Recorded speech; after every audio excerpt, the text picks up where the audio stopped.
નમસ્કાર વિદ્યાર્થી મિત્રો, સ્વાગત છે તમારું ડીઆરપી એજ્યુકેશનમાં। આજે આપણે આ વિડીયોની અંદર નાયબ ચીટનીસ 2025-26માં લેવાયેલી 16 નંબરની જે જાહેરાત હતી એ પરીક્ષાના પ્રશ્નો જોવાના છીએ। હવે બંને પ્રશ્નો પીવાયક્યુ છે, એટલે કે આવનારી પરીક્ષા માટે તમને ઉપયોગી થવાના છે। હવે જોઈએ શું પ્રશ્ન આપેલો છે કે ક્વેશ્ચન નંબર 1માં આપેલ અભિવ્યક્તિનું મૂલ્યાંકન કરો।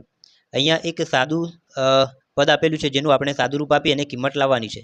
તો શું કરીએ, સૌથી પહેલાં જે રકમ આપેલી છે એની અંદર આપણે અહીંયા ગુણાકાર, ભાગાકાર અને બાદબાકી આપેલી છે, તો આપણે ભાગુ સભાનો નિયમ અહીંયા લાગુ પાડી શકીએ। તો સૌથી પહેલાં કૌંસનું સાદુરૂપ આપીએ, એના પછી ભાગાકારનું સાદુરૂપ આપીએ, પછી ગુણાકારનું અને પછી સરવાળાનું અને છેલ્લે બાદબાકી। બરાબર, તો આ રીતે આપણે આગળ સાદુરૂપ આપીએ તો સૌથી પહેલાં શું કરીએ, કૌંસની અંદર રહેલી સંખ્યાનું સાદુરૂપ આપીએ। તો અહીંયા 9માંથી 4 બાદ કરીએ તો કેટલા વધે, 5 વધે। તો અહીંયા આ રીતે લખાય 30 ગુણ્યા 7 ભાગ્યા આ બંનેની બાદબાકી કરીએ તો જવાબ મળે છે 5। હવે કૌંસનું સાદુરૂપ આપ્યા પછી ભાગાકારનું સાદુરૂપ આપીએ તો અહીંયા 30 ગુણ્યા 7 અને એના છેદમાં લખાય 5। આગળ સાદુરૂપ આપીએ તો અહીંયા 5 છંગ 30 થાય, 6 અને 7નો અહીંયા ગુણાકાર કરવાનો થાય તો 6 ગુણ્યા 7 કરીએ તો 6 સીધું 42 એ આનો જવાબ મળી જાય છે। હવે ઓપ્શન પ્રમાણે જોવા જઈએ તો ઓપ્શન નંબર એ આપણો સાચો જવાબ અહીંયા બની જાય છે।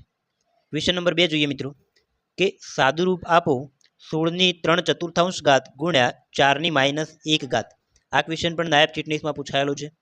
આની જે સાદુરૂપ આપીએ એના પહેલાં તમને એક વાત કહી દઉં કે તમારે જ્યારે પણ આવી કોઈ સંખ્યા આપેલી હોય ને એનું સાદુરૂપ આપવું હોય તો આ જે ઉપરની ઘાત આપેલી છે એમાં છેદમાં જે પદ આપ્યું હોય એટલી ઘાતમાં તમારે અંદરના પદને ફેરવી દેવાનું, જો ફેરવી શકાતું હોય તો। બરાબર, તો અહીંયા જુઓ છેદમાં 4 આપેલા છે તો સૌથી પહેલાં શું કરીએ, આ જે પદ છે એને આપણે કોઈ પણ સંખ્યાની 4 ઘાતમાં કન્વર્ટ કરી લઈએ। બરાબર, તો અહીંયા હું લખું 16ની 3/4 ઘાત આપેલી છે અને ગુણાકારમાં 4ની -1 ઘાત આપેલી છે। તો અહીંયા 16ને હું કોઈપણ સંખ્યાની 4 ઘાતમાં ફેરવી દઉં તો 16 એ કોની 4 ઘાત લખાય, તો 16 એ 2ની 4 ઘાત લખાય છે મિત્રો। તો 2ની 4 ઘાત અહીંયા આપણે કન્વર્ટ કરી, ઉપર જે 3/4 ઘાત આપેલી હતી એને આપણે એમના એમ રાખીએ અને ગુણ્યા 4ની -1 ઘાત લખીએ। હવે જુઓ અહીંયા આ બંને ઘાતોનો શું થાય, ગુણાકાર થાય। કૌંસની ઉપર જો કોઈ ઘાત આપેલી હોય, ઘાતની ઉપર ઘાત, તો એ બંને ઘાતનો શું થાય, ગુણાકાર થાય। તો અહીંયા આપણે આવી રીતે લખી શકીએ કે 2ની 4 ગુણ્યા 3/4 ઘાત ગુણ્યા 4ની -1 ઘાતને આપણે 1/4 એવું લખી શકીએ। બરાબર, આનું આગળ સાદુરૂપ આપીએ તો અહીંયા જુઓ આ બંનેનો 4 જે આપેલા છે ઉડી જાય તો અહીંયા શું વધે, 2ની કેટલી ઘાત વધે, 3 ઘાત।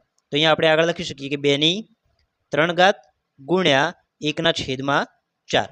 આનું આગળ સાદુરૂપ આપીએ તો 2ની 3 ઘાત એટલે કે 2નો ઘન કેટલો થાય, 8 થાય।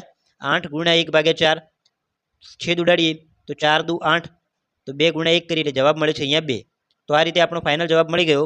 સાદુરૂપની કિંમત મળે છે અહીંયા ઓપ્શન નંબર સી 2, એ આપણો સાચો જવાબ અહીંયા બની જાય છે।